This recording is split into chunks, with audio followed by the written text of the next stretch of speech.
The Boston Celtics should be a much different team next season. Well, they should look different not exactly on a roster point of view but on a system point of view at least. And the departure of Gordon Hayward and Kemba Walker's injury should somehow signal a changing of the guard for the Celtics. And I think that this upcoming season, their young core should totally take over for them to be able to have a shot at being a top 2 team in the Eastern Conference. And the Celtics are very fortunate to have a very special core in place which not a lot of teams have. While a lot of teams in the NBA feature solid two-way perimeter tandems such as PG and Kawhi, Siakam and Anunoby, or maybe Klay Thompson and Draymond Green, but I don't think any other team has a legit two-way trio like the Celtics. They have 3 legit core pieces who can create shots, defend multiple positions, and spread the floor with Jason Tatum, Jaylen Brown, and Marcus Smart. And I don't think there are a lot of teams who have a better perimeter trio in terms of size, skill, and speed combined. And with the NBA shifting more into a space and pace kind of league, we know how valuable perimeter players are in today's game. And I believe that if Boston's 3 core guys happen to click on all cylinders this season, they'll have a legit shot to come out of the Eastern Conference. So what's good guys, it's ReroBalls here, and in this video, we'll take a look at how the Boston Celtics team dynamic should change this upcoming season for them to further improve, or for them to even be able to reach the NBA Finals. Let's get to it.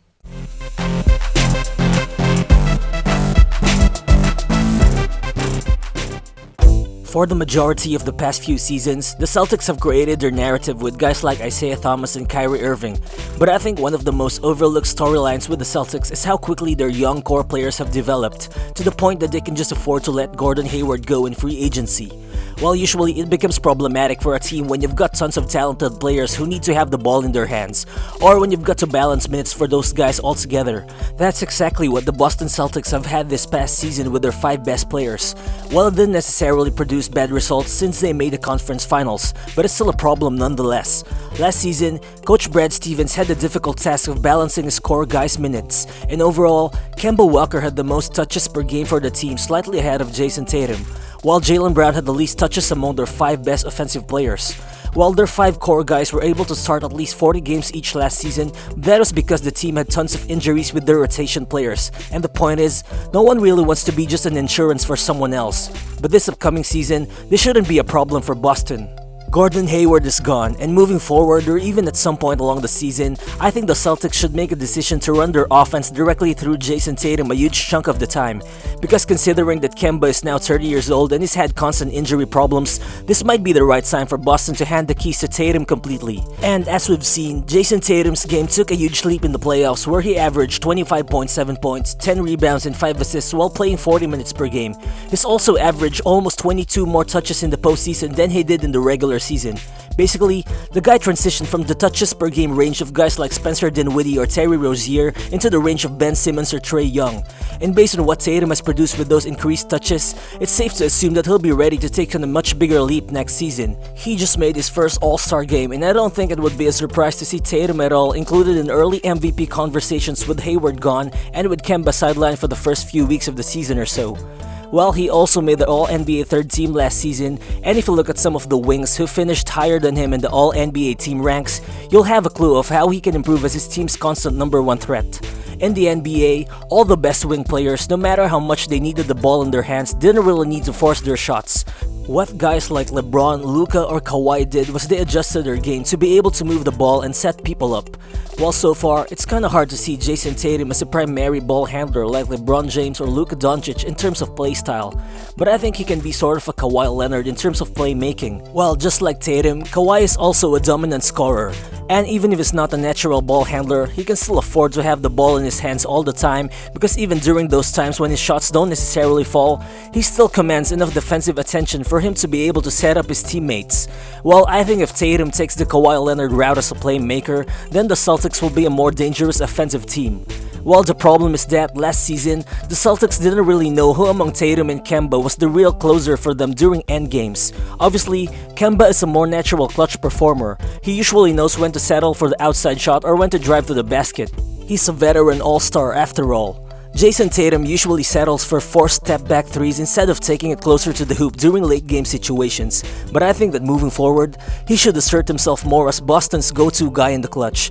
If he really is the player who would win a championship for this team, which he definitely is, then he should be the clear-cut number 1 option during the end of games, no question.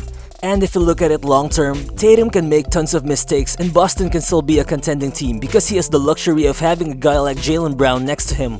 While during the last 4 seasons, Jaylen Brown has been one of the most overqualified energy guys in the NBA, but last season, he showed everyone that he has what it takes to be the clear number 2 option for the Celtics team moving forward, aside from him being already one of the best two-way players in the NBA. Last season, he averaged career highs in points, rebounds, assists, and minutes per game.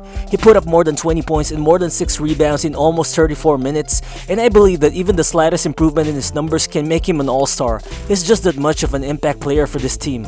As of last season, Brown was still used more as a catch-and-shoot player who mostly moved off the ball. He generated most of his points by spotting up and by running in transitions, and he only scored in isolation 7% of his entire possessions. But if it's going to be the clear-cut number 2 option for the Celtics long-term, I think Brad Stevens needs to run more plays for this guy and put the ball in his hands a little bit more than usual. If he becomes more engaged as an isolation player or even as a ball handler in the pick and roll moving forward, you can just expect defenses to have a much harder time defending their team considering that they still have Jason Tatum waiting in the wing together with their plethora of qualified shooters. While everyone knows that Jaylen Brown is a great defender, but is still not as polished as Tatum offensively, still, this guy shoots 37% from deep for his entire career, and at 6'6" with a 7-foot wingspan, he's more than able to use his length and athleticism to drive to the rim all the time. And the truth is, Brad Stevens needs to be able to unlock more areas of Jaylen Brown's game, and the right time to do that is now, because if you look at it, with Gordon Hayward gone, there aren't a lot of legit shot creators in their roster left. While Jeff Teague might be the best shot creator outside of their 4 remaining core guys, but the guy's already 32 years old and is even older than Kemba. If anything, he'll just be a short-term relief for them on both sides of the floor. And so moving forward, Boston will have to rely on the development of their young players to bolster their bench depth.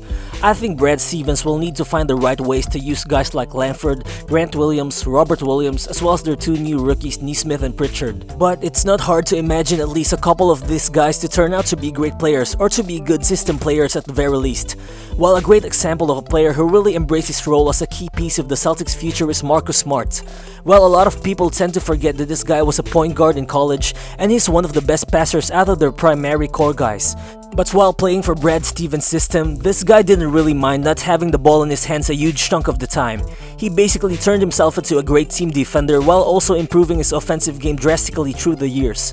While during his first 2 seasons, Smart only shot 29.6% from 3 and 72% from the free throw line. But during the last 2 seasons, he has improved his rate to almost 36% from deep and more than 82% from the foul line. While he's the least talented offensive player if you compare him with Tatum and Brown, and he still tends to overdo things on offense at times. But time and time again, we've seen him explode in the playoffs when it matters the most, and that's a good sign for the Celtics if you're banking on him being a better player. And he's still a legitimate shooter who doesn't lack confidence at all.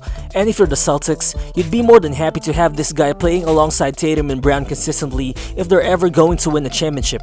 And the reality is that the NBA wouldn't be thrilled to see these 3 guys all in their prime, all fully developed, all playing great two-way basketball. Well, Jason Tatum has been labeled as an overrated player tons of times and he has the chance to prove everyone wrong. Boston is clearly his team now. Plus with Gordon Hayward gone, Kemba Walker missing some time, and with their bench populated by some developing young players who are yet to prove their worth, the narrative for the Celtics becomes completely different from the past few seasons. And I think this is exactly where the Celtics need to be right now for this team to grow organically. During the past few seasons, Brad Stevens needed to figure out how to fit his young core into their system as they were developing. But now, I think his task is to squeeze every bit of productivity that he can from these guys for the Celtics to be their best in the playoffs. Because in the long run, it's not Gordon Hayward or Kemba Walker who would be the best players of a Celtics championship team.